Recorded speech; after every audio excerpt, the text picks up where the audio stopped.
And now, it's 10 a.m.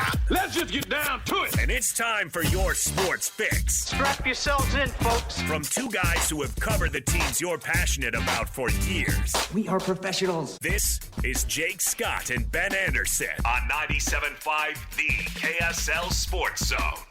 It's time to break down the biggest stories of the day. This is the top 3 stories of the day on KSLSports.com. On 97.5 The KSL Sports Zone.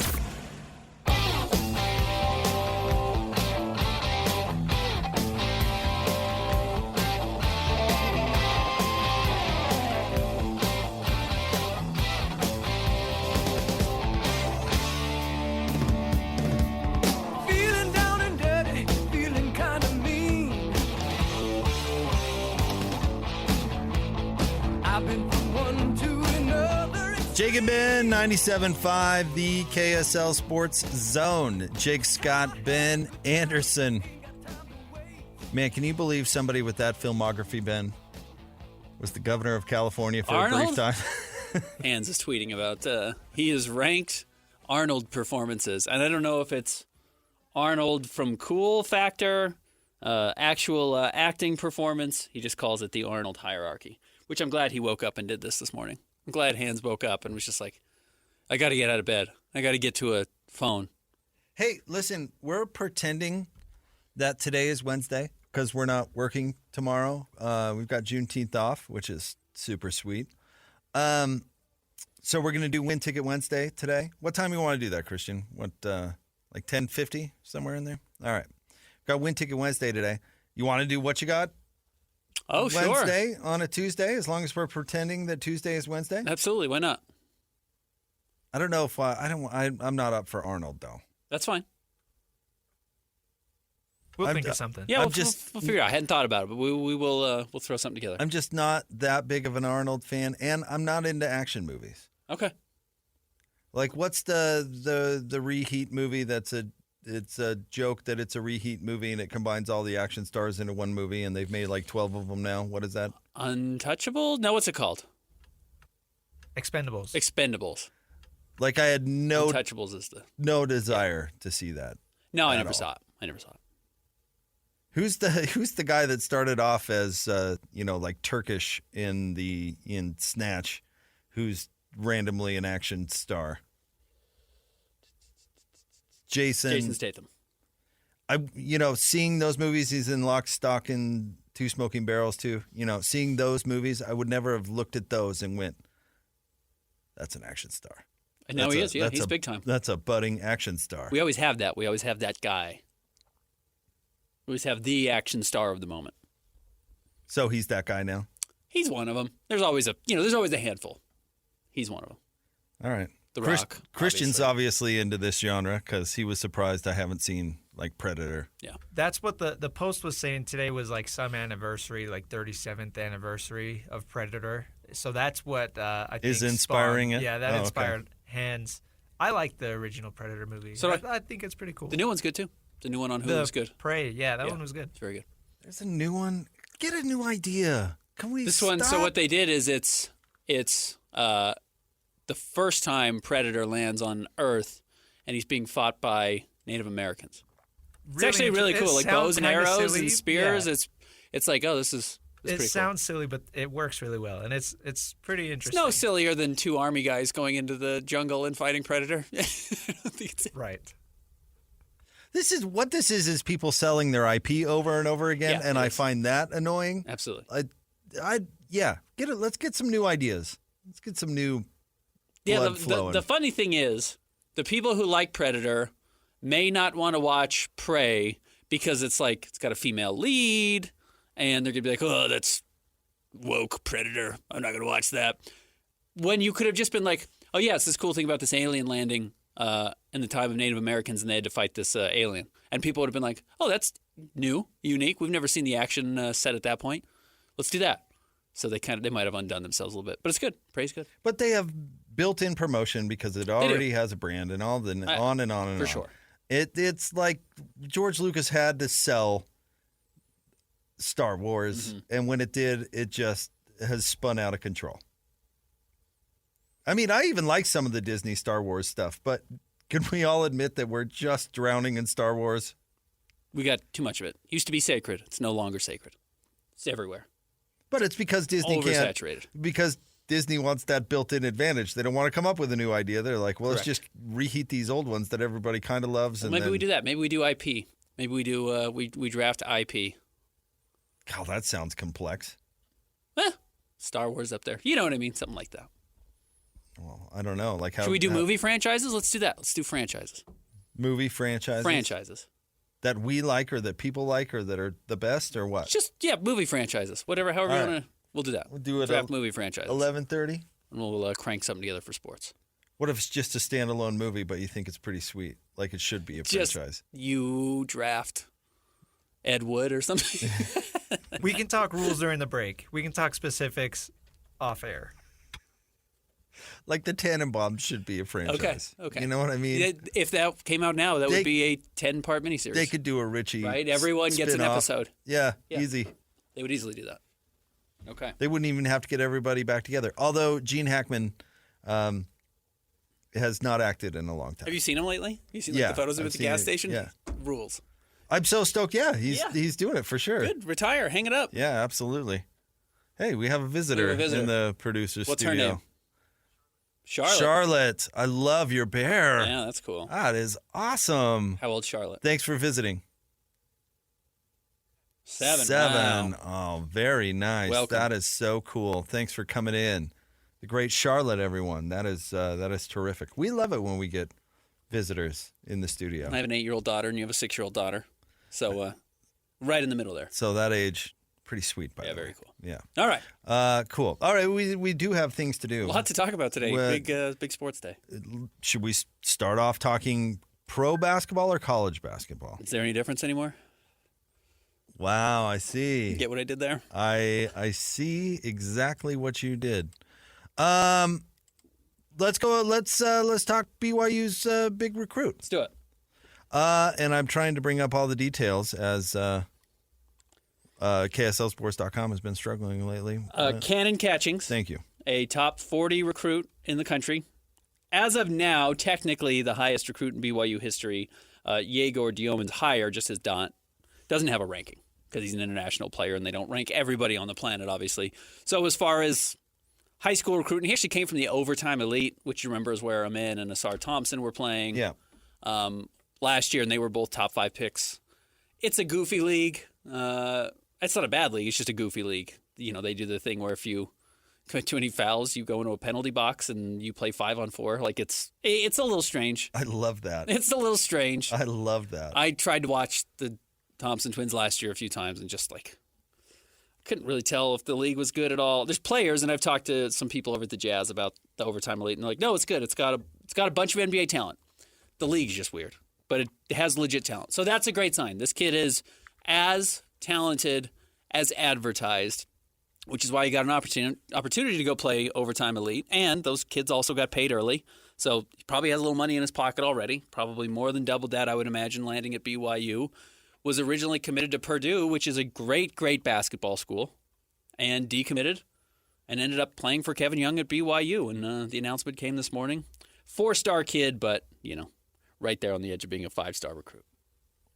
I'm impressed with this new vision for the BYU basketball program. I don't know if I can predict it to be a success just yet. I don't know how sustainable this sort of thing is, but man, props to Coach Young and BYU and everybody down there that has this new sales pitch for BYU basketball. That is, we're going to get you in the best situation possible to get drafted. It's wild. I'm very curious what the pitch is, obviously. It's probably multifaceted, as it has to be. It's not just that BYU is cutting a blank check, because a lot of schools are cutting blank checks. I'm sure he had a huge offer to Purdue. Purdue has money. They were just, I guess technically they couldn't pay Zach Edey because he was Canadian, and they have a weird thing about being paid. Canadians do. But some of the rules don't allow you to get paid because he was here working, I think, on a green card or whatever. So he could only make so much money or couldn't make money, whatever. But a lot of schools have all the money in the world to pay players. So it's not just like BYU is the only. No. So Kevin Young's NBA background has a lot to do with it. They have an assistant coach, right, who worked for the Overtime Elite now. So there's connections there that feel comfortable. That's a big part of it. But, like, it's got to be more than that. Basketball is a small world. Well, everyone knows everybody. Yeah, well, you start off by bribing that guy, the connection. You make sure he is staying at the Marriott downtown. You know what I'm saying? Mm-hmm. Not the Marriott Center. You just put a bed in the basement for him.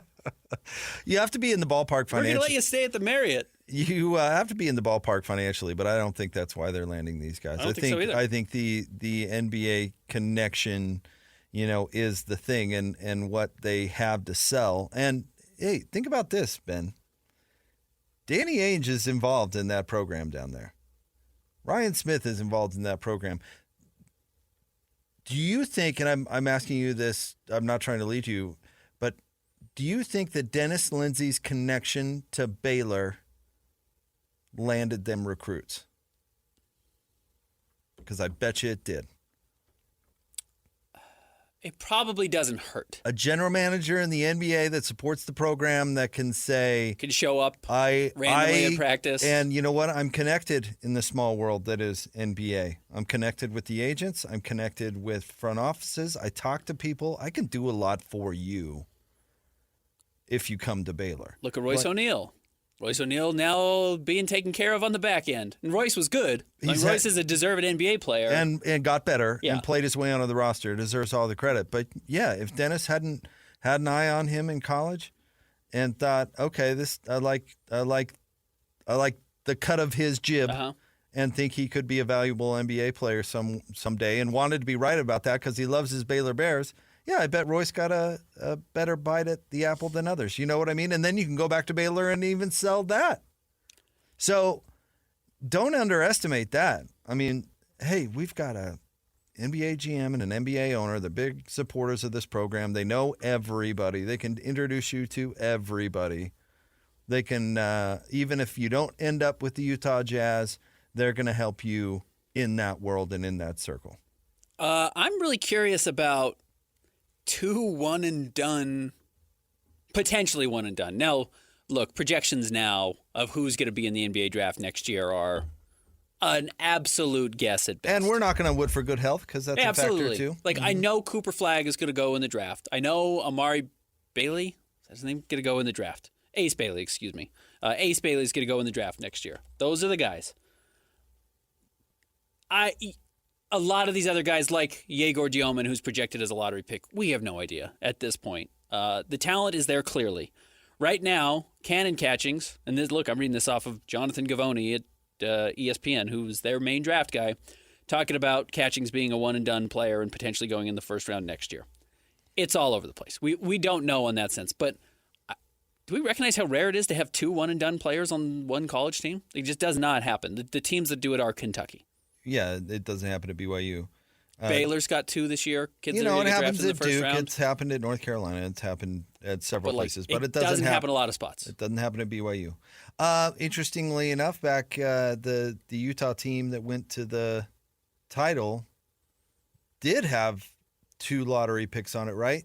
But they weren't one and done, I suppose. Yeah, one they and were done. lotteries. That's a huge difference. But yeah, that is a difference. In fact, the year before had 3, right? With Keith Van Horn, Michael Doliak, and Andre Miller. All 3 went in the lottery, I think. But anyway, you were saying one and done, guys. So I apologize. It's just it's rare, and it's actually kind of hard to balance because A, you're trying to win.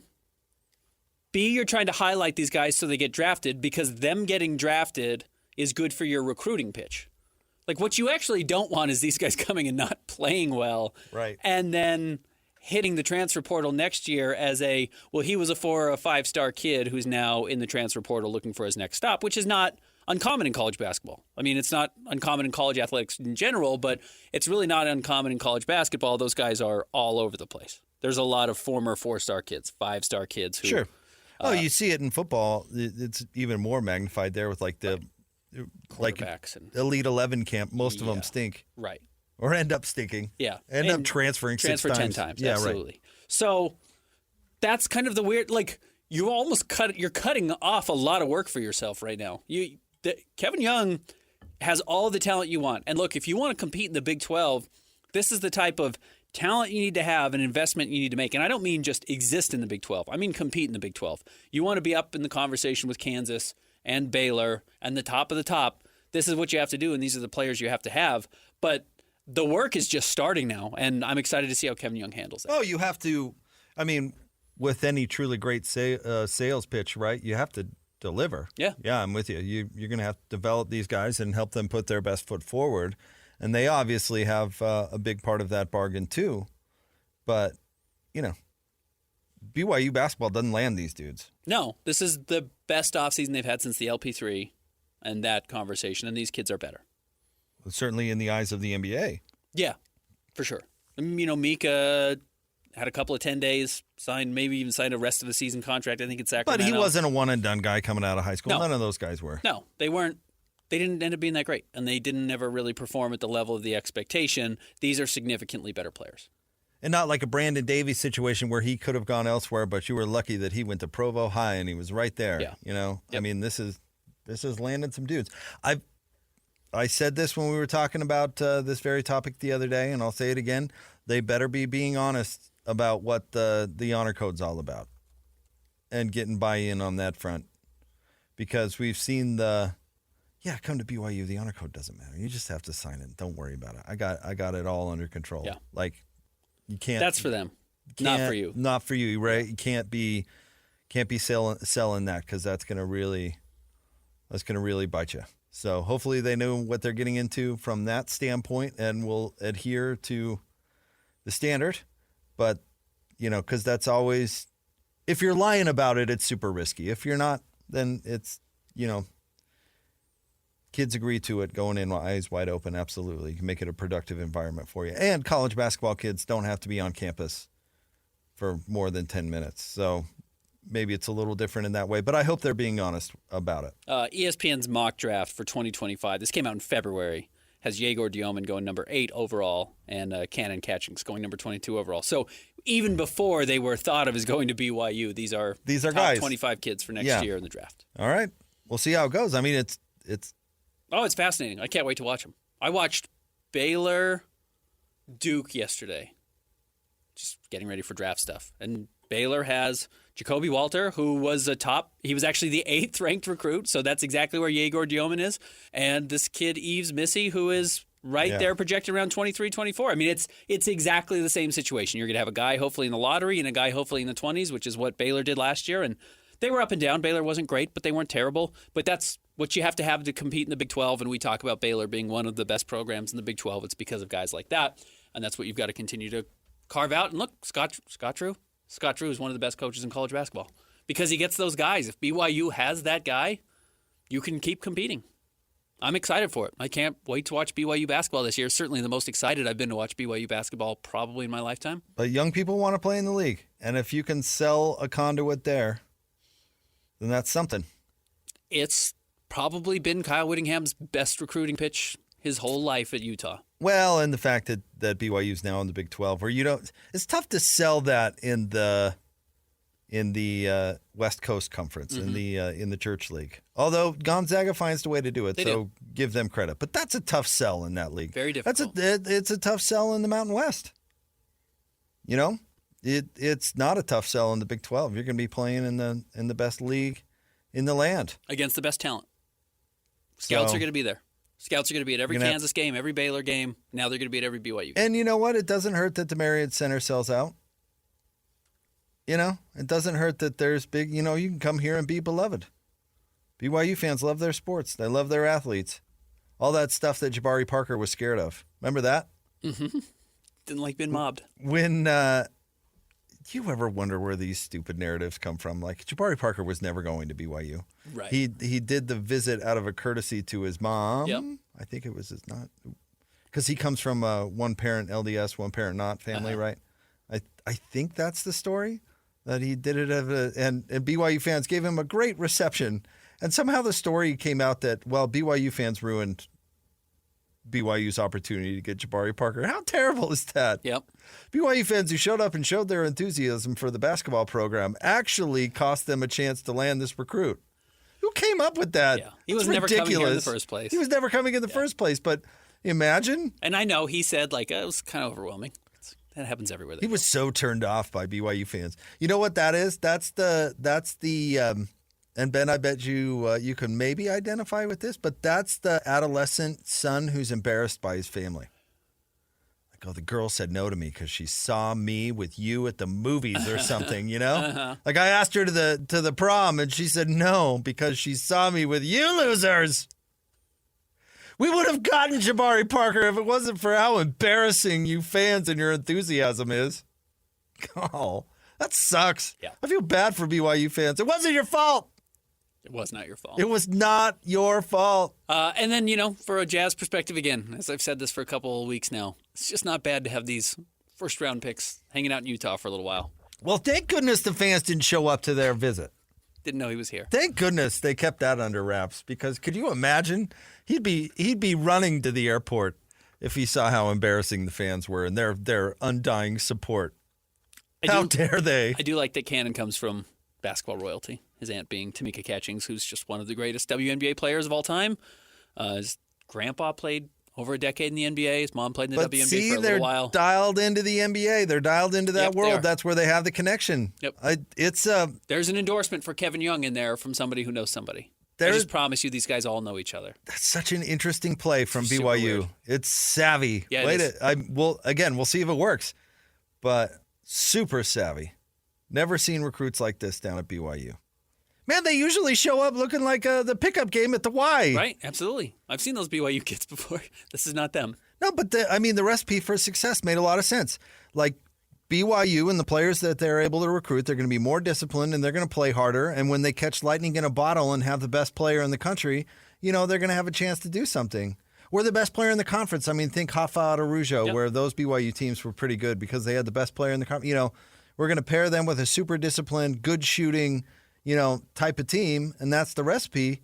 To wad that up and throw it in the trash and say, we're going to be the cool place for BYU or for NBA prospects to go. It's like, wow, that's a bold strategy. Let's see if it pays off. And it's like, bam, recruit. Yeah. Bam, recruit. Yeah. Woj is breaking stories. It's amazing. It's truly amazing. I can't wait. Look out, All-State 12. Yeah, right. Here come the Cougs. All-State runs through Provo. Stay tuned. Top 3 stories coming up next. Jake and Ben, 97.5, the KSL Sports Zone. Whether it's the Jazz, Utes, Cougars, or Aggies, these guys have got you covered. Time to eat, fellas. You're locked on to Jake Scott and Ben Anderson. 1, 2, 3, move it. On 97.5, the KSL Sports Zone.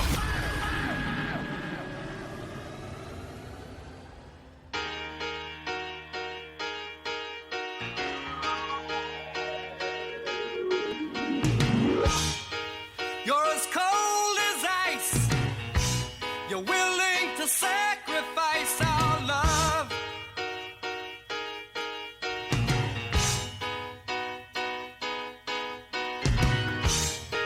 You never take advice. Someday you'll pay the price. I know. I've seen it before. Jake and Ben, we want to remind you to nominate the U Sports volunteer for the Hercules Hero of the Week. Submit your nomination at kslsports.com/contest and listen every Thursday afternoon to JJ and Alex for the winner. Help us celebrate the efforts of those volunteers making an impact with the Hercules Hero of the Week, sponsored by Hercules Credit Union. It is time for the top 3 stories of the day at kslsports.com, brought to you by J. Brooks Jewelers. 2 locations to serve you, one on Winchester Street across from Fashion Place Mall, the other Traverse Mountain in Lehigh. All right, Christian, where are we starting today? Number 1, the Boston Celtics are the 2024 NBA champions. The Boston Celtics stand alone for all time. It is banner 18. The mission demanded is mission accomplished. They were excellent last night. Came out, I think they were up 9-2, and the game was really never in doubt. I know Dallas got back into it briefly at like 16-15, and then they put the game away again. They just were a significantly better team, and as we saw throughout the postseason, when they were engaged, which the problem was they just weren't always engaged, but when they were engaged, they were simply unbeatable. And Dallas stinks. So good for Boston. I don't think they played a good team in the playoffs. Yeah, I don't know how many playoff runs. And I'm bagging on Dallas a little bit, but I don't think they were the best team in the West. And who else did they beat on their way there? Miami, who was decimated, didn't have Jimmy. Cleveland, Who didn't have Donovan or Jared Allen by the end of the series. and then Indiana. Who was Indiana. I think they would have had a much tougher time with Denver, but they got Dallas, Sure, who was a flawed. They are a flawed team, and I think we saw that on full display in this series. And Boston's way better, way better. We could draw up the most difficult path, which would have been like, let's say in the first round, a healthy Knicks team, second round, healthy 76ers team, third round, healthy Milwaukee. Giannis didn't play either. Like maybe Right. you get all three of those, and then you play Denver at full strength in the finals, and that would have been more difficult. Truth is, all those teams lost before they got a chance to did. beat Boston. Yeah, and so that's credit how it works. Boston. Boston, and look, Boston might have won all those series also. They were the best regular season team, and then they were really good in the postseason. And having only 3 losses, and something you said off the air, all self-inflicted losses. No one beat them. They should have been undefeated. Yeah, they could have been the only undefeated team in history had they just been a little. Just showed up. And no, who cares? You know what I mean? But that is the thing that we've yet to see a team go undefeated in the. That's in the why postseason. I think that that ownership encouraged them to lose some games. You just wanted a couple extra. We need the home games, some guys. game fives. We gotta bonus out. You got 3 some extra folks. game fives. We gotta do this. I mean, good heavens! Only 2 home games a series. We can't do that. Anyway, yeah, Boston's a better team. Boston's great, and as much as what's his name, the young looking guy who's now their GM, as much as he Stevens? no, Brad Stevens. Brad Stevens. As much as he rubs me the wrong way, super savvy moves that put them over the hump. He took what Danny Ainge built and ran with it. He did not deconstruct it. He improved on it. So he deserves a lot of Porzingis, credit. super savvy move. Pretty amazing that Milwaukee's trade of Drew Holiday could backfire on them so badly. Yep. He was exactly what Boston needed. But that's what good GMs do. Good GMs recognize when other teams make mistakes, and then they capitalize it. And it's not always one-to-one. It's not always, oh, you made Drew available, let's go trade for Drew from you. It's let's go get it from the team you sent him to. Yeah. That's how you got to read the room. And you know what? That stuff just kind of happened. That's why, back to our ongoing conversation about, well, what's the plan with the Jazz? Well, do you think that Brad Stevens, could forecast the future that Milwaukee would make one of the more unintelligent recent trades in recent memory? Here's the plan, everybody. Ja Morant can't put guns down on social media. So because of that, Memphis is going to be so desperate to have a leader in the clubhouse, they're going to trade anything to get Marcus Smart. What we're going to do is in that Marcus Smart trade, we're going to get Kristaps Porzingis and 2 additional draft picks. And then we're going to use those draft picks to get Drew Holiday. Now we just need to start planting guns on Ja Morant so it happens. There's no plan. No, hey. We'll plant somebody in Ja Morant's orbit. Okay. And that takes years. That setup takes years. Sure. That's like you went back to high school with Ja and was Exactly like, okay, we're putting this guy here in his English class. We want him to go to a private school so he feels like he needs credibility. So he's got to be tough. We've figured it out. We've cracked the code. Yeah, you can't. The plan is have flexibility to take advantage of situations when they prevent themselves. And Boston did. Credit Boston. They built this unbelievable team. This, as I have said, we're losing super teams. This might be the last one. It's the one that currently exists. They are absurdly talented. And they still have all these draft picks going forward. They have done a great job of being talented and maintaining flexibility to have room to improve. That's what you got to do. This is such a random tangent, but you know who did have a plan? I'll give you an example of somebody that did have a plan. Kevin O'Connor. And here's the plan I'm talking about. I'm curious if you buy into this. Kevin O'Connor and Billy King worked together in Philadelphia? Mm-hmm. Billy King was the GM and Kevin O'Connor was the assistant GM, I believe. And I would guess that Kevin O'Connor came away from that relationship when he came to Utah and thought, God, that guy's a moron. That guy's an idiot. That guy is an idiot. I'm going to fleece this dude. And kept that in his back pocket for 10 years. Sat on that like, when the chips are down and I really got to do something, I'm going to fleece that moron. Yeah. And then when Jerry Sloan retired in the middle of the night, and Darren Williams needed to go. Kevin's like, His first call. My first call is right to Billy. Hey, Billy! Kevin! I got a star for you.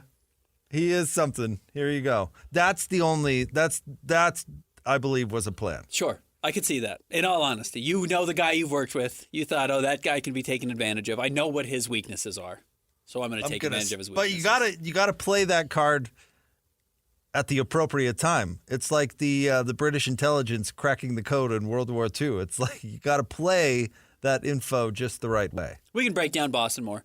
It's a good win for the Jazz, in all honesty. It's what you want. You want those types of teams winning. And you know what? They built a great roster. I mean, there's stuff to learn from teams like that succeed. Absolutely. Especially teams that aren't just, well, LeBron happened to be born there. Correct.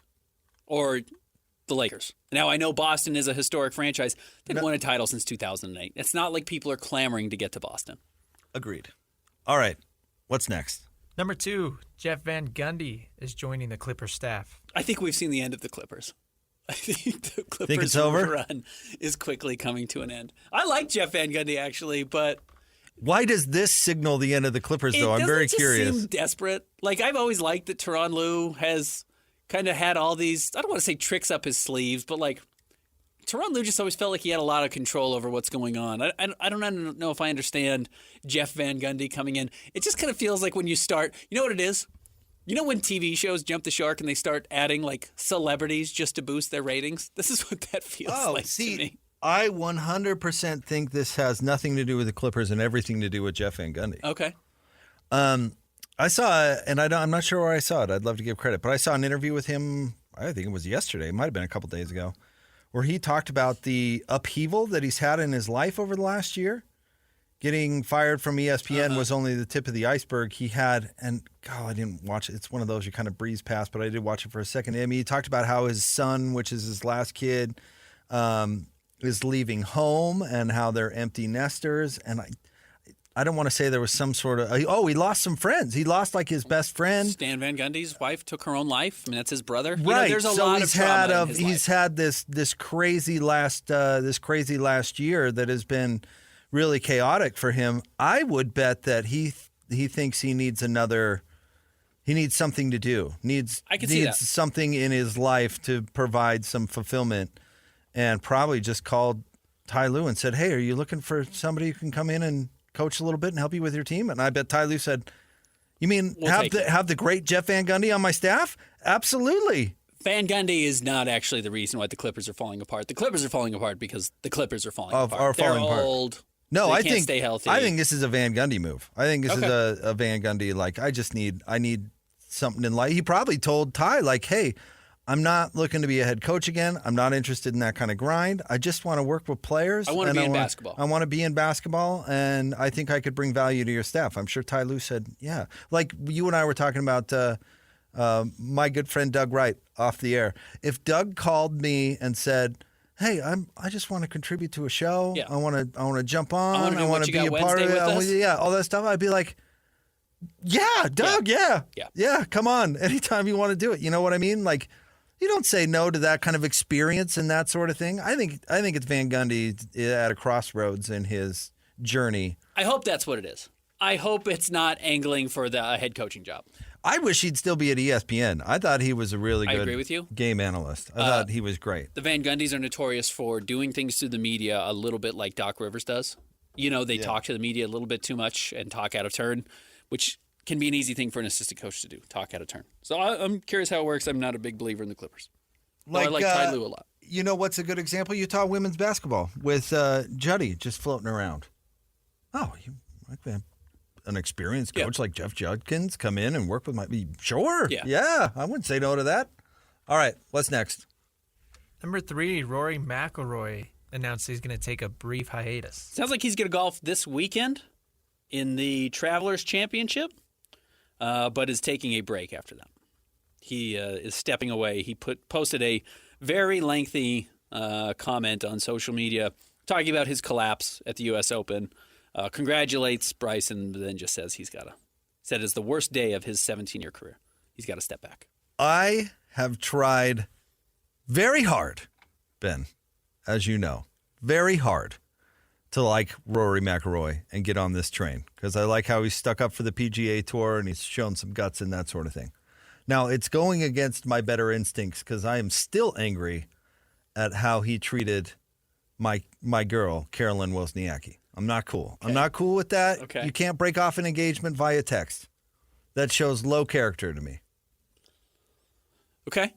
So I try to ignore that and get on board with Rory, and I think I might have to get off. I just don't know if I can handle this. Okay. And I'm actually fine with him choking. And he's got a lot going on in his personal life. Like, choking's a thing in golf, you know? Yes. I got it. I'm actually fine with that. Speeding out of the parking lot like an infant is frustrating behavior and does not show high character.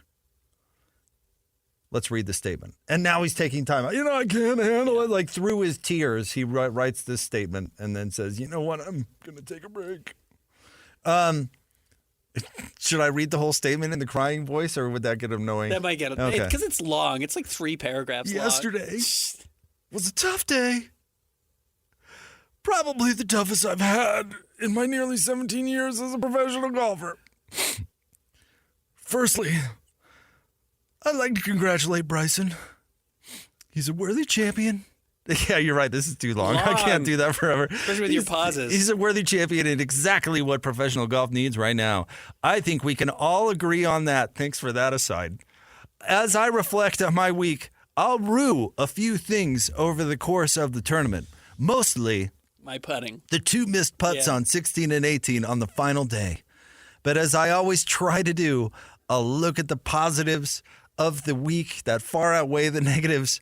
As I said at the start of the tournament, I feel closer to winning my next major championship than I ever have. The one word that I would describe my career as is resilient. I've shown my resilience over and over again in the last 17 years, and I will again. I'm going to take a few weeks away from the game to process everything and build myself back up for my defense at the Genesis Scottish Open and the Open at Royal Troon. See you in Scotland. Peace sign finger emoji. Just go in. You will. And we know you will. That's fine. First of all, I bet Caroline would agree with this take. He should stop communicating via text. He's extremely bad at it. Like, this is just horrible. Like, all the way around. You know, and instead of regretting my behavior in not being a gracious loser, he regrets his putts. Thanks. Right. Everybody thought you were stoked about missing those. Right. Everybody, thanks for clearing that up, that you regret missing those putts. You don't say. And then resilient? No, I don't describe your game or your behavior as resilient, so it's nice that you put that crown on your head. Resilient? What are you talking about, resilient? You haven't won a major in 10 years. Yeah. Like, I feel bad for you, but resilience is not something that I would crown on your head. Right. And you know what? You look at the positives of the week that outweigh the negatives. No, they don't, because you're crying about it on social media. Yeah. And you know what you don't mention in any of this? The positives. Yeah. Right. There's none of this. It's just, woe is me. I'm typing through tears. Feel bad for me. Gobbledygook. Frustrating. See you in Scotland. I hope not. You're done with him. You're selling your Rory stock. I'm out on Rory. You know what? This is my theme for the day. I'm out on the crybabies. Like, I'm out on Luka. Okay. I'm out on Chris Paul. I'm out on and I'm not talking about physical crying. I don't even know if I have to make that clear or not. I don't want to, because Rudy had tears. Sure. But Rudy can be a crybaby sometimes too. But I'm talking about on the court. The performance of the performance, crybaby, sportsmanship, whatever. I've had it.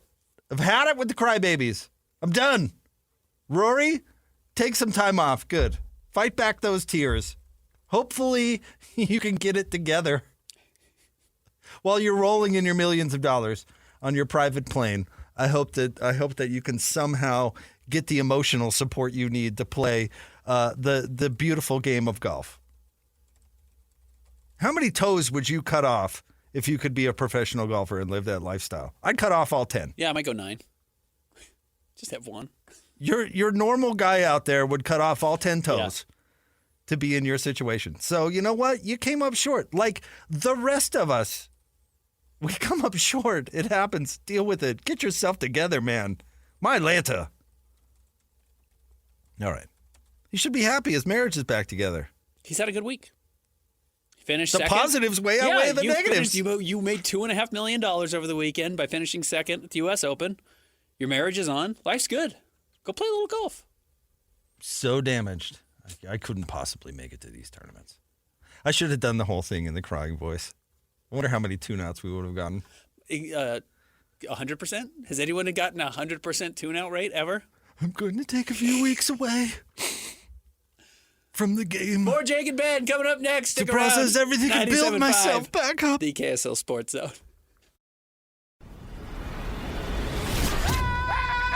The sports you love, the teams you can't live without. Get a sense of urgency! This is Jake Scott and Ben Anderson on 97.5 The KSL Sports Zone.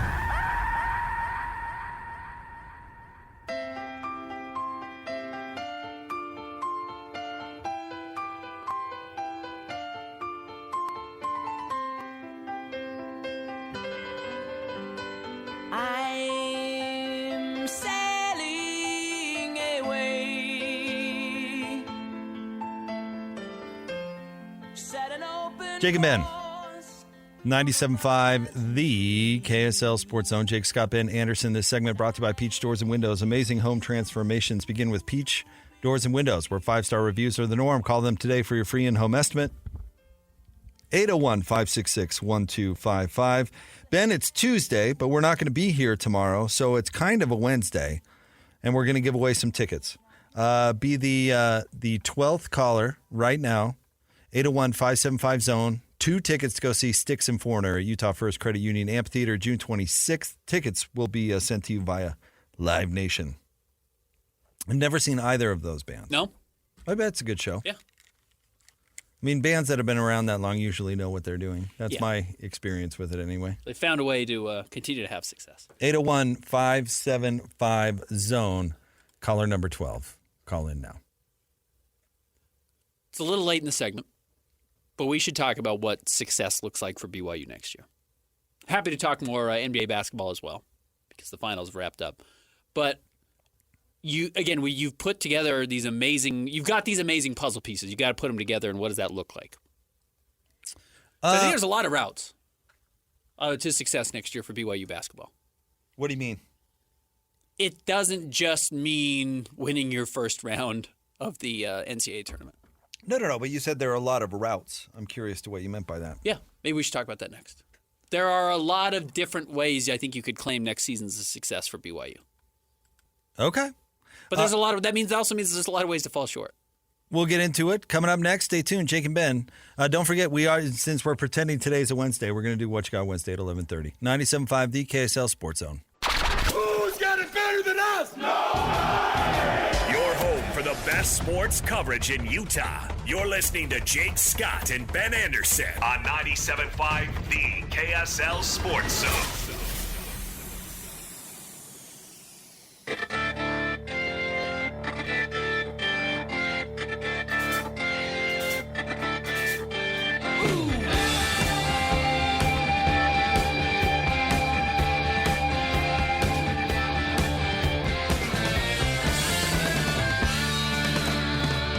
Give me a job, give me security. Give me a chance to survive. Jake and Ben. 97.5, the KSL Sports Zone. Fight Fans, the Professional Fighters League, is making its debut in Salt Lake City coming up shortly, Ben. June 21st at the Huntsman Center with jaw-dropping knockouts and 2 lightning submissions. Every fight promises to be an adrenaline-fueled spectacle. Tickets on sale now at Ticketmaster.com. Hey, quickly before we jump back into BYU basketball, Ben, remember we were talking about Deion Sanders' tweet? Talking about the lies. The lies. He actually sent multiple tweets about the lies, but this one was my favorite. He said, this is one of the best lies I've heard. God bless you, and I pray you sleep well tonight because we are Lord Jesus. And that's Laud, L-A-W-D. Oh, so he's taking the high road, it sounds like. Sounds well, like he's a nice guy. Yeah. I know what he was referencing now. We didn't know that at the time, but there's a report out there from Athlon Sports talking about the 42 players that have transferred. Not last year, Ben, but this year. He's flopped the whole roster over twice now, so 42 transfers. And this is from the report. Quote, the Wayne concert was the final straw for a few players who hit the transfer portal, a source said.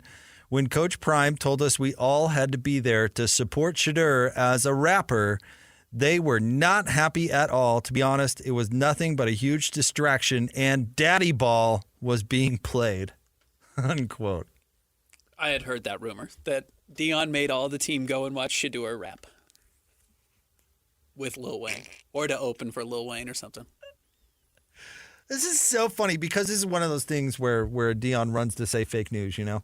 But this is what he taking care of his kid has been his priority since his first press conference in Colorado. I don't know if you remember this, Ben. I'm sure you do. But he was like, you're going to have to earn it on this team. We're going to be all about competition and this and this and that. And it's an open competition. Every position is up for grabs, except for quarterback. Shador's going to be bringing our in quarterback. Shador's going to be the quarterback. Yeah. So there's that. But everything else is up for grabs. It's like, no, dude, that's how you've been running things since you got there. So I believe 100% this. That's absolutely something Dion would do. I agree with you. This is a team activity. You need to support your quarterback, support your players, you got to go watch his rap concert. Shador has your back. You got to have his. You got to have his. Of course, I 100% believe it. And often the whole fake news just to dismiss it, there's probably some news there. And it's why I think a year from now we are not talking about Dion as the head coach at Colorado. Well, I don't think he's a very good one. And then he leaves to follow his son or to be his agent in the NFL or whatever, you know what I mean? Whatever he wants to do, he will.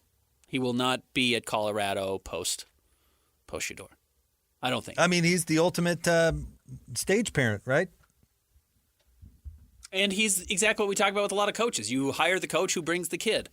And we kind of lost the message that, again, the best part of this is still Shador Sanders plays on the football field, and that's what makes the difference, not Dion. Because he's a good player. Because he's a good player. And coaches have pull and can recruit, and he's gotten some big recruits to Colorado, and that's been beneficial.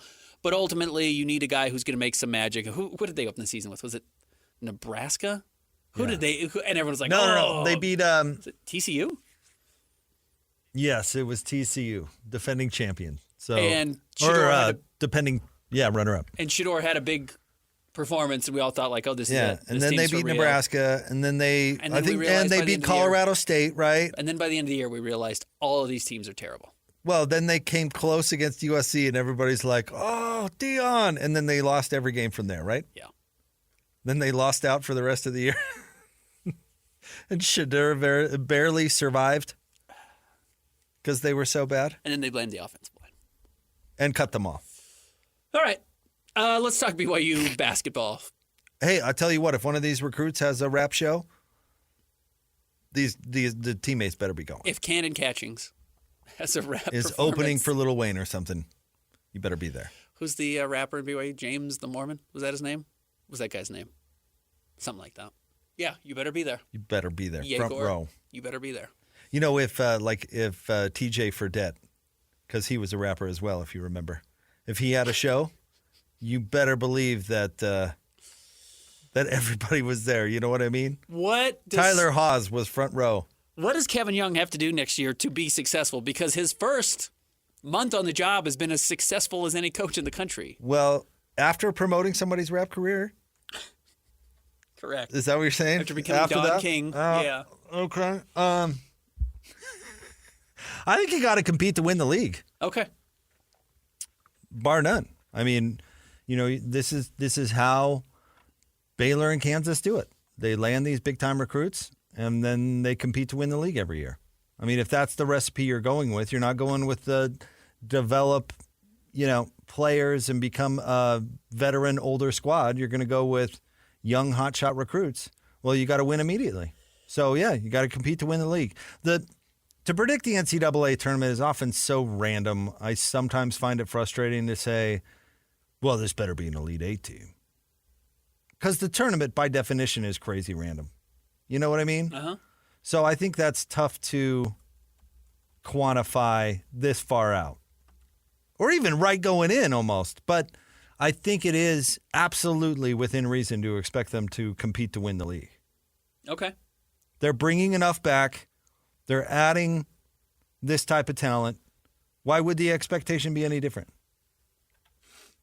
I look at coaches who have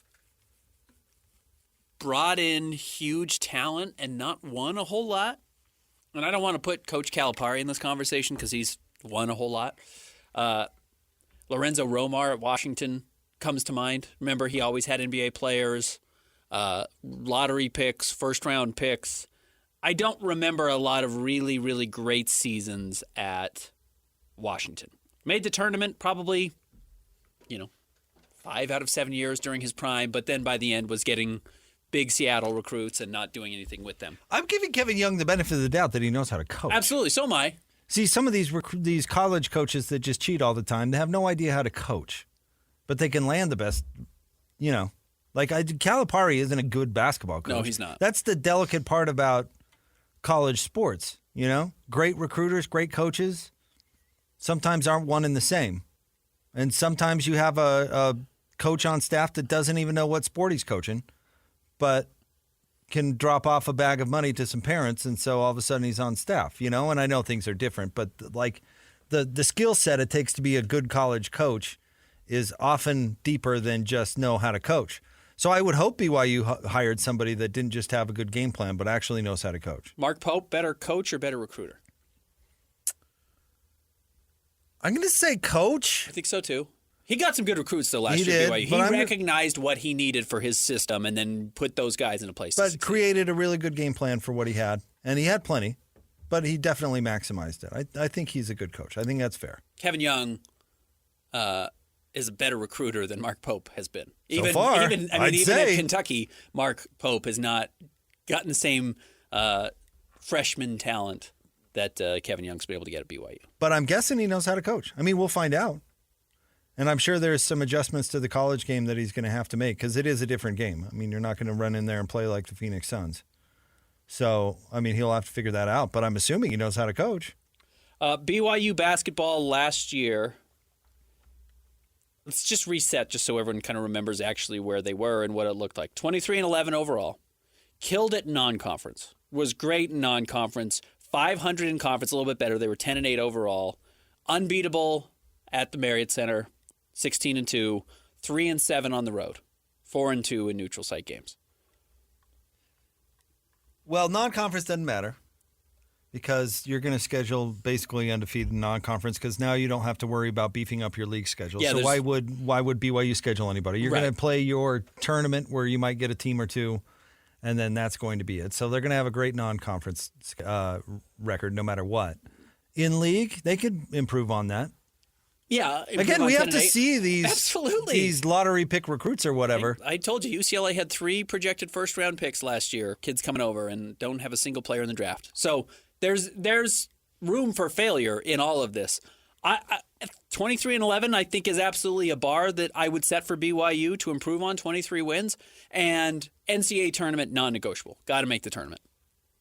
That would be what I would say is successful. And I know a lot of people say, no, you gotta win your first round, which is not something they were able to do under Mark Pope. They haven't done it in a while. I wouldn't even say that. I don't think you have to win a first-round game in the NCAA tournament to have a successful season. I do think you need to have one of these kids get drafted next year. Well, if they're going to compete to win the league, they're going to make the tournament.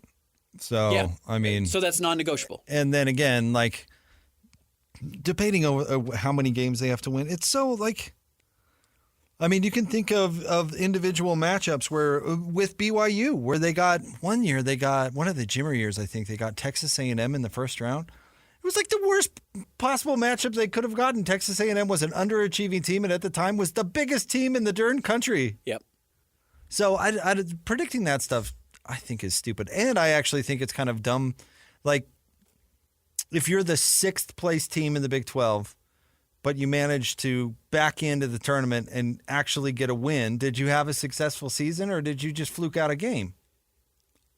Here, You know what? okay, That's yes. why it's foolish. You got to compete to win the league. You got enough talent to win the league. You got to compete. I think adding context to this is important, that it is Kevin Young's first run, and he has set enormously high expectations with what he's done this offseason. So I think you need to pay off some of those expectations. And when it's your first year, you either set really low expectations and you exceed them, or you set really high expectations and you need to match them, and they've set really high expectations. Right. Which is hard to do. Now, you got to take advantage of that honeymoon period. So you come in, you're the top assistant in the NBA, you get a head coaching job in college basketball. Huge expectations came with that, and then he delivered on the talent, delivered on whatever the donors were able to provide to help get that talent, and the excitement and the fan interest is there. So you do have to pay that off a little bit. And that's where I'm saying I do think you probably have to match the 23 wins you had last season. You have to make the tournament.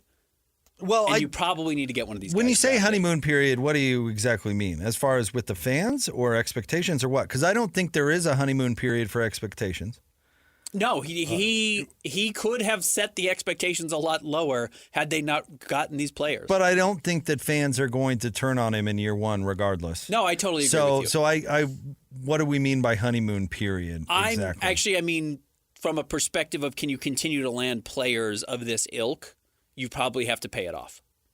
Oh, I think so. And that's another way to be successful or to fail. I mean, that's another measuring stick that is going to exist for Kevin Young that may have not existed locally in college basketball all that much in recent memory. Yeah, but continuing to establish that you can get high-level NBA talent. Yeah, I hear you. I mean, you got to prove it out, but it's when you cannot develop lottery pick players, absolutely can't when they're not on your team. Yeah, right. So, No, absolutely. In order to fail at that, they've got to be on your roster first. And BYU's never really had any of these guys on the roster ever. That's again, I think that when we're talking about of course setting they've got to prove it out, but it's like one step at a time. Yeah. And you got to keep them in school. So, yeah, there's a lot that could happen between here or there. Sure. As I've said, there's a lot of routes to success for BYU, and that also creates a lot of rooms for failure. They've got a lot of plates spinning. And when those pay off, you become one of the best in the business. You become elite. You become what Baylor has become, what Kansas has become, what Duke has become. And I'm not trying to compare BYU to those. Baylor's probably the most apt comparison because they're in the same conference, because they're good, but they're not historically one of the blue bloods. But they have put themselves in that conversation with the type of talent they're able to get because you have an A-plus coach in Scott Drew who continues to get NBA talent, puts them out there, and then occasionally they make a run. You want to be that. You don't want to be Lorenzo Romar at Washington who gets recruits and then doesn't do anything with them. You want to find a way to elevate there. And you've created these plates. You've started spinning these plates. You've got to keep them going. Well, yeah, no doubt. That's the routes for success. We'll see. All right, stay tuned. Coming up next, we are pretending today's Wednesday, even though it's Tuesday, because we're not going to be here tomorrow. We're going to do What You Got Wednesday coming up next. Did we decide the topics? Are we 100% on them? Yes, we You did. want to tease them? Movie franchises, players we're happy to see win titles. All right, stay tuned. Jake and Ben, more next. 97.5, the KSL Sports Zone. Whether it's the Jazz, Utes, Cougars, or Aggies, these guys have got you covered. Time to eat, fellas. You're locked on to Jake Scott and Ben Anderson 1, 2, 3, move it. on 97.5, the KSL Sports Zone.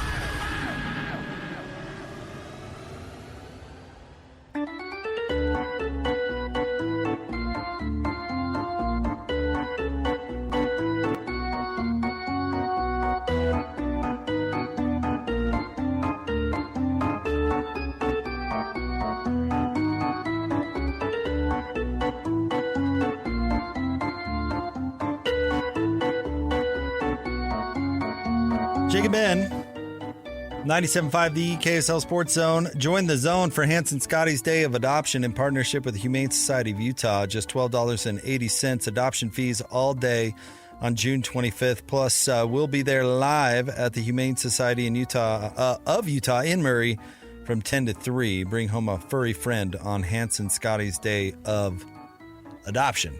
Ben, we are aware that it's Tuesday, but we will be off tomorrow, so we're going to do What You Got Wednesday on a Tuesday for the first time ever, I think. Have we done it before on a Tuesday? Okay. If you're new to the show, Ben and I do 2 5-selection drafts, one sports-related, one not sports-related. Then we put it out to the listeners to see who has the better list. And I had a big week last week, Ben. Did you win? Best Texas sports things, I won 59-41. Oh, come on. And best movie cameos, brace yourself. This might be my biggest win ever. 84-16. Whoa, people did not like my list. No, I didn't. In fact, some of your list wasn't even cameos. Like Harrison Ford in Apocalypse Now, that's not a cameo. He was kind of a cameo. He was an extra. It's not a cameo. He just had a bit part. Yeah, that's fine. People hate me. That's fine. You can hate me. You can't break me. You can absolutely break me. I am easily breakable. Easily I'm fragile. breakable. Yeah, I'm on thin ice at all times. That 84-16 rattled you, didn't it? Really badly. All right. I think, you know what? I bet you beat me in both of these today. Okay. What is today's sports-related topic? Our sports topic today, we're going to go top 5 athletes you were happy to see win a championship. All right. Happy to see win a championship. I was happy to see Luka not win a championship. Okay, yeah. So we're doing the opposite. We're taking a little bit of a positive route here.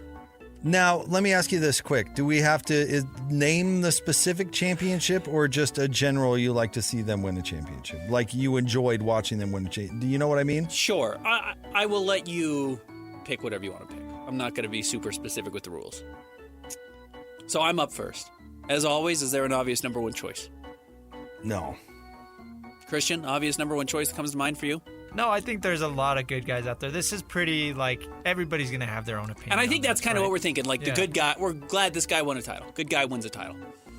And actually did, not who we're hoping to see win a title. Guys that actually have won titles. Actually won title. All right, I will go with my number one pick, the guy I think of.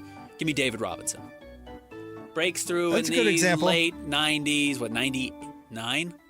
Right after Jordan retires. He was drafted in 89, didn't actually join the league until 91. So it's not like he played forever, but he felt older by the time he won his first title. David Robinson with the San Antonio Spurs. Was happy to see him become a champion. Okay, I think this is by no means my opinion, but I think this will get me votes and is actually a pretty good answer. John Elway. I think that might have been the obvious answer. He was number 2 on my board. I can't stand John Elway. I was not happy for him myself, but I mean, if you look at the storybook, I mean, the failures in the Super Bowl and then to win 2 on the way out the door, I mean, John Elway. Yeah, I had him number 2 on my board. I think that's exactly right. I'm going to have so many basketball players here.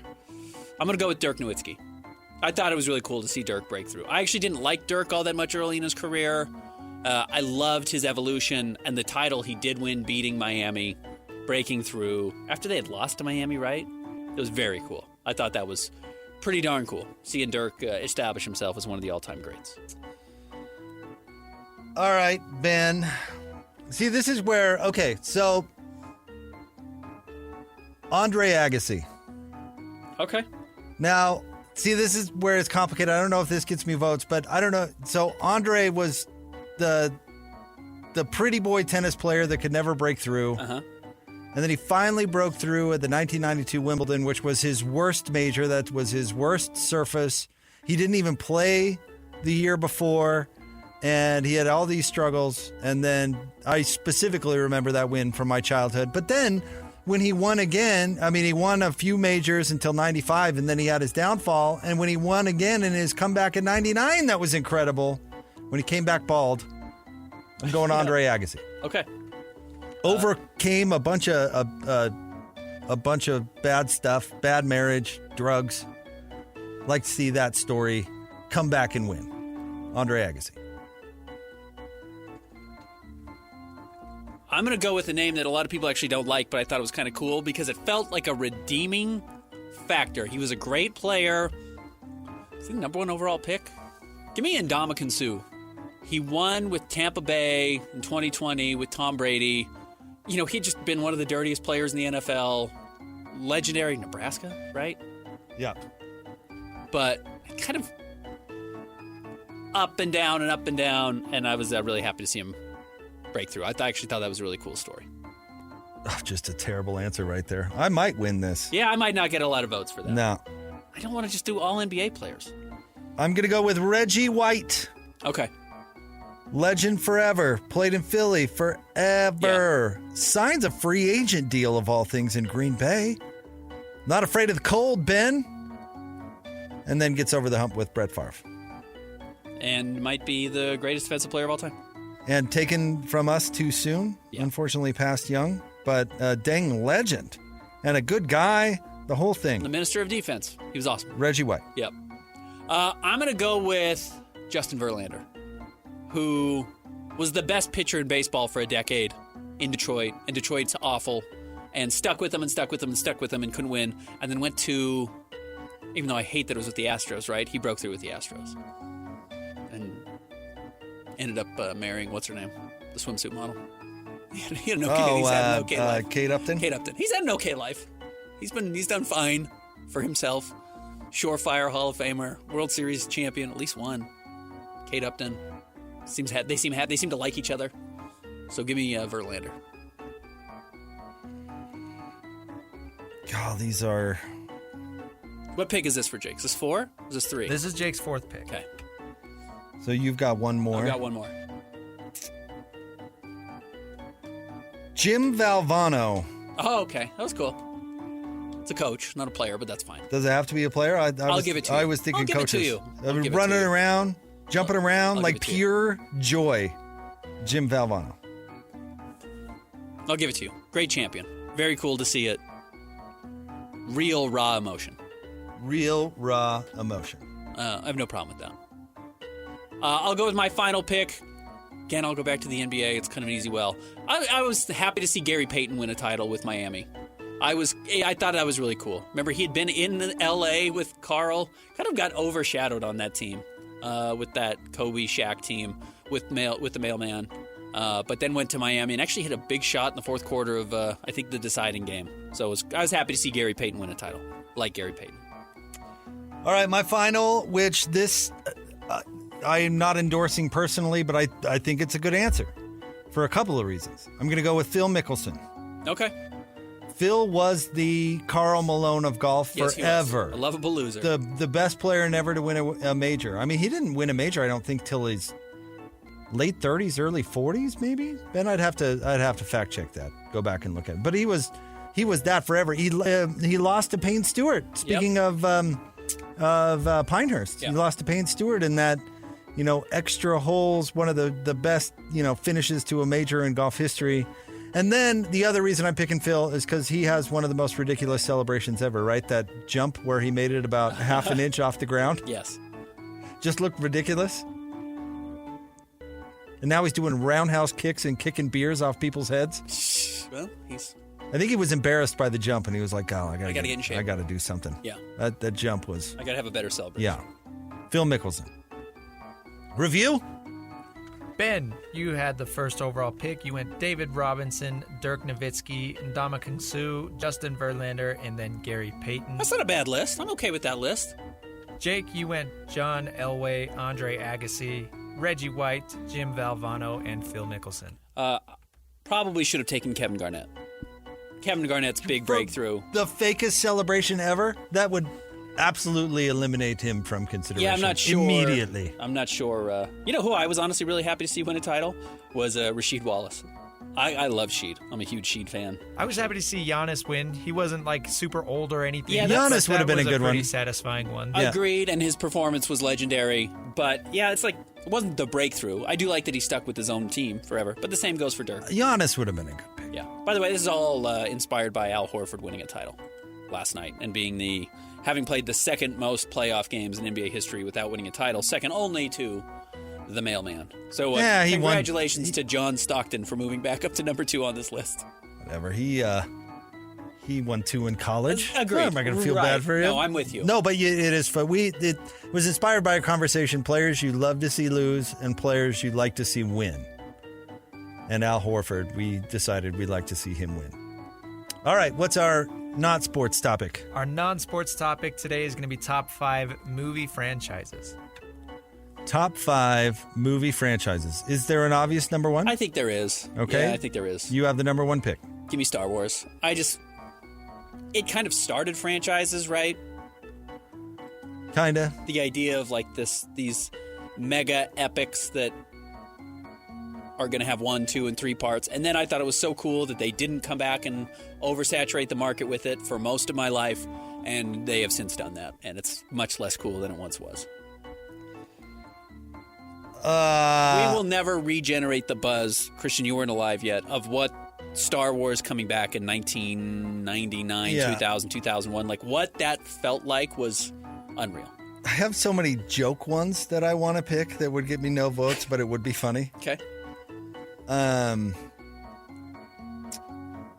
I hate to stay George Lucas, but Indiana Jones. Yeah. He's great at it. George Lucas is really good at this. He's done this as well as anybody. They're ruining Indiana Jones, too. I refuse to see anything beyond The Last Crusade. It has last in the title. I don't need to see anything else. It's The Last Crusade. That's the name of the dang movie. Yeah. It's over. Well, then they did Young Indy, right? And they've done all sorts of stuff. I liked the last one that came out last year, 2 years ago. It was actually kind of fun. Not going to see it. He time travels.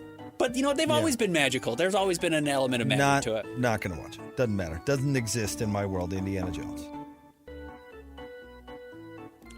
You know what? Because these consistently hit, I'm going to take this one. Overall, best batting average, give me Toy Story. They're all good.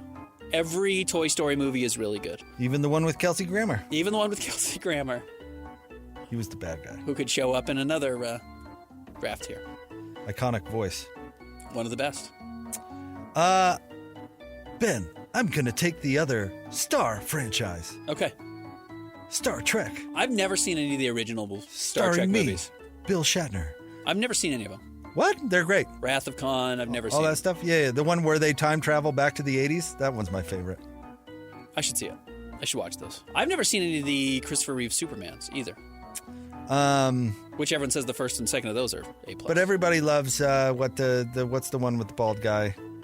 The Next Generation. Deep Space Nine. Yeah. The reheated Star Treks with what's his name? The new ones with Chris Pine are really good. Patrick Stewart. Yeah, he was the bald guy. Weapon X or whatever his name is. My third pick, I will go with Godfather. Technically a franchise. I mean, definitely a franchise. Technically a franchise. I thought about taking it. I'll take The Godfather because the first two movies are in the conversation for the two best movies I've ever made. Speaking of Weapon X, I'm going to go X-Men. It's great. I exposed my kids to it for the first time. Not my favorite ever, but you know what? There's a lot of nerds out there. A lot of comic book nerds. Those first two movies are really good. I was surprised my kids had never seen them. I had overlooked that. We were watching Greatest Showman over the weekend, and it's so funny to me that Hugh Jackman, who's this like multi-talented actor that's famous for like singing and dancing and his stage performance, how interesting that his breakthrough, what he's really famous for, is like a brooding comic book hero. Yeah, anti-hero. Yeah, right, for sure. To be like, no, I got famous doing Oklahoma, but really I got famous doing Wolverine. It's really funny. Good for him for having a well-rounded career, but I will take Mission Impossible. They've actually gotten better. Like the first Mission Impossible is not very good, and I'm talking about the first Tom Cruise. The TV show? I'm talking about the Tom Cruise first Mission Impossible. It's real slow. It's real boring. It's kind of about the gimmick of the masks and him being strong, and they've gotten increasingly great, and they have been really good. The last one didn't sell particularly well, but they always have big, great set pieces that are fun to watch. I'll stay in the comic book realm and go with Batman. Yeah, that might win it for you. Well, not all the Batmans are good. No, though I like... My favorite one is the second Tim Burton one with Danny DeVito as the Penguin. I think that's a great movie. Batman Returns. It's awesome. It's dark. I think Michael Keaton's actually really good. And then my hot take is that the first Batman of the Christopher Nolan series is the best one. See, I think the one with Heath Ledger? 10 Things I Hate About You guy. Heath Ledger. Yeah. That's probably His performance is so good, and then you're like, man, the Two-Face stuff is bad. It's like really corny. It's really goofy. But anyways, I think most people agree with you. Batman. That'll probably win it for you. I'm going to go with a personal favorite because the last two installments have been awesome. I've actually only seen the first one of this, Mad Max. But Fury Road is awesome, and I would highly recommend seeing Furiosa if you haven't seen it. Didn't sell well either, but Mad Max is really, really cool. I've only seen one of the Mel Gibson ones. God, I don't even know where to go from here. I feel like I should go cartoony. I'll go with Cars. Okay. All the Cars movies are good. Okay. I don't know if your kids were ever into it, but go with the Cars. Even Planes. Have you seen the movie Planes? Even that's good. Do you want to recap? We left a lot off. We did. We're going to get a lot of hatred here. In fact, Yeah. I wouldn't be surprised if someone does a redraft. Yeah, there were a lot of superhero ones on here already. I would have took the original Spider-Man trilogy as well. Yeah. But Ben, you had the first pick. You went Star Wars, Toy Story, The Godfather, Mission Impossible, and Mad Max.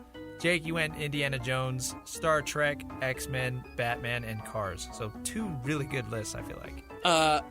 No horror, which I know you're not a horror guy. I'm a huge horror fan, but could have easily gone Nightmare on Elm Street or Halloween, Jason, Friday the 13th. I'm surprised you didn't take Lord of the Rings. Yeah, it would have been a good one. You know what? I didn't even think about it until right now. You're a Lord of the Rings I guy. do love Lord of the Rings. Pirates had a good run when Pirates of the you would've been very Caribbean. young.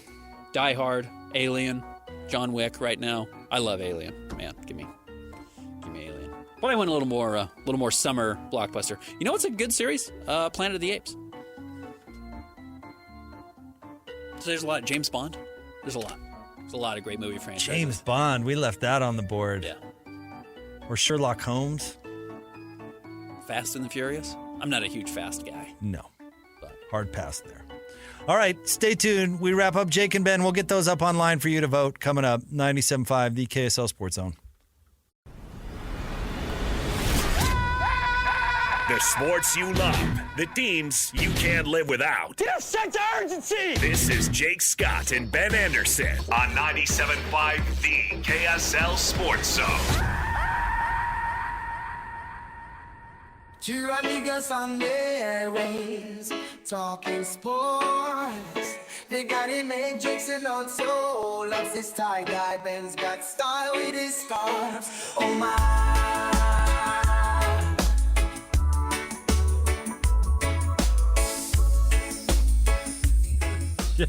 Jake and Ben, 97.5 the KSL Sports Zone. Want to remind you about Peach Doors and Windows. Amazing home transformations begin with Peach Doors and Windows, where 5-star reviews are the norm. Call them today for your free in-home estimate, 801-566-1255.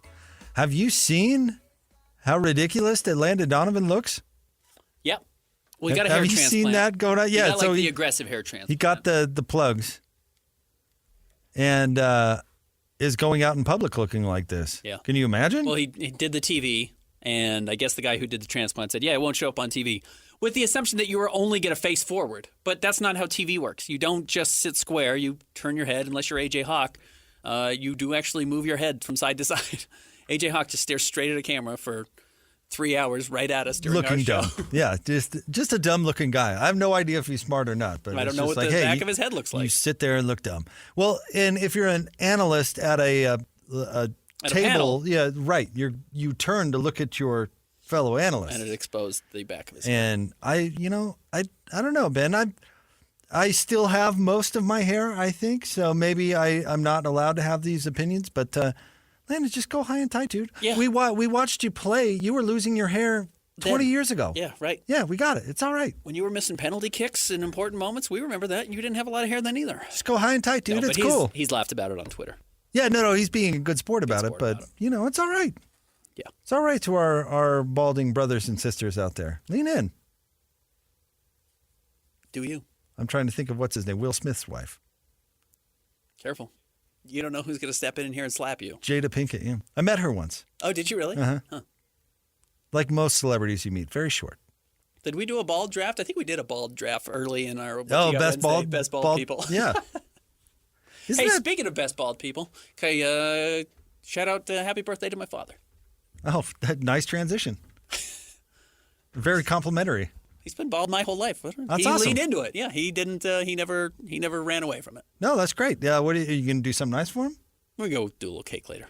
We spent the weekend up at Bear Lake. Yeah, That yeah. was part of it, Father's Day. He's got birthday, Father's Day right there. Kind of like me. My birthday's coming up. Yeah.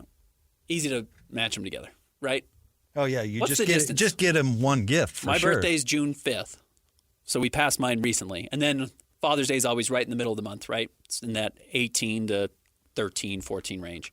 Yeah, just you can always 2 weeks, 3 weeks, you can always just smash it together.